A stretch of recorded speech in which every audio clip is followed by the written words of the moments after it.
নমস্কার, শান্তনু হাজরা বলছি। আজকে আমাদের বিষয় আমাদের মহামান্য রাজ্যপাল শ্রী সি.ভি. আনন্দ বোস।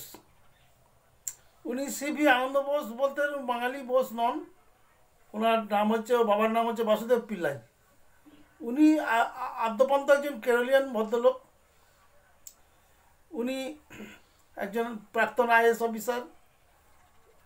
উনি ম্যানেজমেন্ট গুরু, আবাসন বিশেষজ্ঞ এবং বিখ্যাত লেখক। 30-32টার মতো প্রাইজও পেয়েছেন। কিন্তু হলে কি হবে, সেই চোরের মন পুঁইতলায় বলে, সেই পুঁইতলাতে মন। উনি আদ্যপান্ত বাঙালি হওয়ার চেষ্টা করেছেন, তার পিছনে একটা কারণ আছে। যেমনি দেখবেন বিহারিরা আসানসোলে বা কলকাতায় এসে বাঙালি অস্মিতার সঙ্গে যখন মিশে যায়, তখন নিজেদের নামটাও পাল্টাতে শুরু করে দেয়। যে কানাইউয়া সে নিজেকে বলে কানাই, যে মনোজুয়া সে নিজেকে বলে মনোজ, আবার যার টাইটেল শর্মা সে আবার নিজেকে সেন শর্মা বলেন। এইভাবে বাঙালি হওয়ার আপ্রাণ একটা চেষ্টা করেন।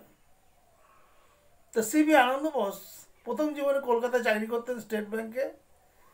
উনি চাকরি করতেন শ্যামবাজার ব্রাঞ্চে, আর থাকতেন রাসবিহারিতে। সেটা 1977 সাল কি 74 সাল, 74 থেকে 77 ক বছর কাজ করেছেন এবং রাজবাড়িতে থাকতেন।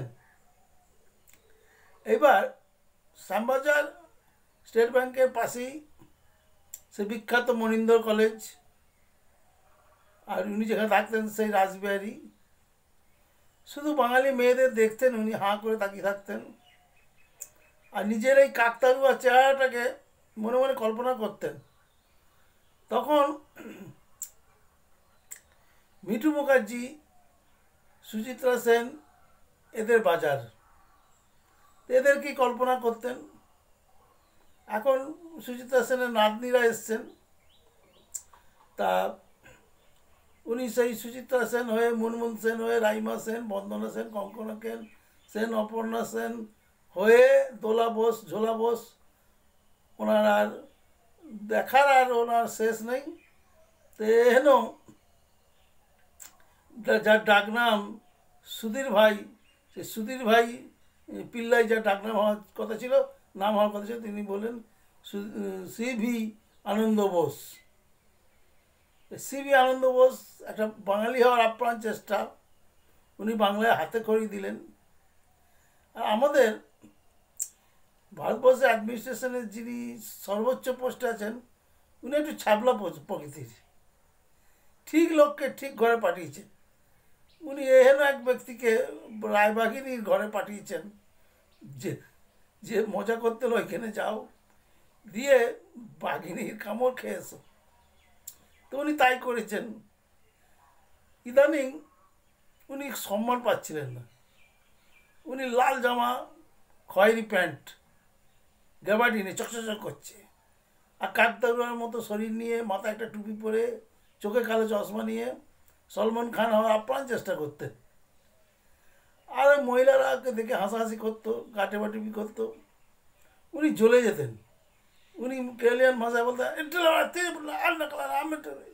এসব করে তলপাতেন। আবার ইংরেজি বলতেন যে the truth will come out, এসব নানা রকম বলতেন। তা মহিলারা হাসাহাসি করতেন। তা একজন মহিলাকে উনি ধরে ফেলেছেন ঘটনার দিনে, তাকে যাচ্ছে তাই করে মারতে গেছিলেন। তো সেটাই হলো যে তার মলেস্টেশন। তা উনি 80 বছরের বৃদ্ধ ভাম, ওনাকে কি করবেন?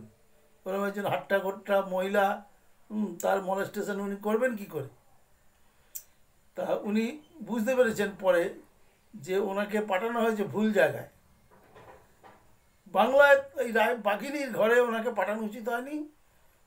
ওই রকম কাকতারুয়া মার্কা একটা সলমন খান, নিজেই বলেন নিজেকে সলমন খানের মতো মনে করেন, হাবভাব সেই রকমই।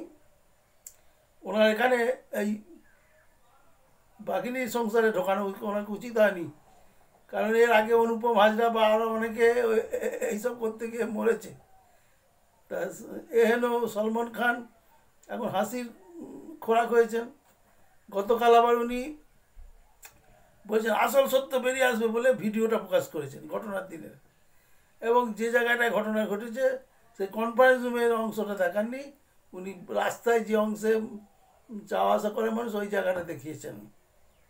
হ্যাঁ, এবং বিরাট টাকা খরচ করেছেন উনি। সে কোচবিহার থেকে কাকদ্বীপ অব্দি মানুষকে ইনভাইট করেছেন, 70 জন দেখেছে, দেখে আনন্দ পায়নি। সবাই ভেবেছিল হয়তো ওই মালায়ালাম সিনেমা আমরা যখন স্কুল কলেজে পড়ি তখন অ্যাডাল্ট মার্কা মালায়ালাম সিনেমা দেখানো হতো, তো সেই মালায়ালাম সিনেমাই হয়ে গেল লাস্ট। তো ধন্যবাদ, দেখুন।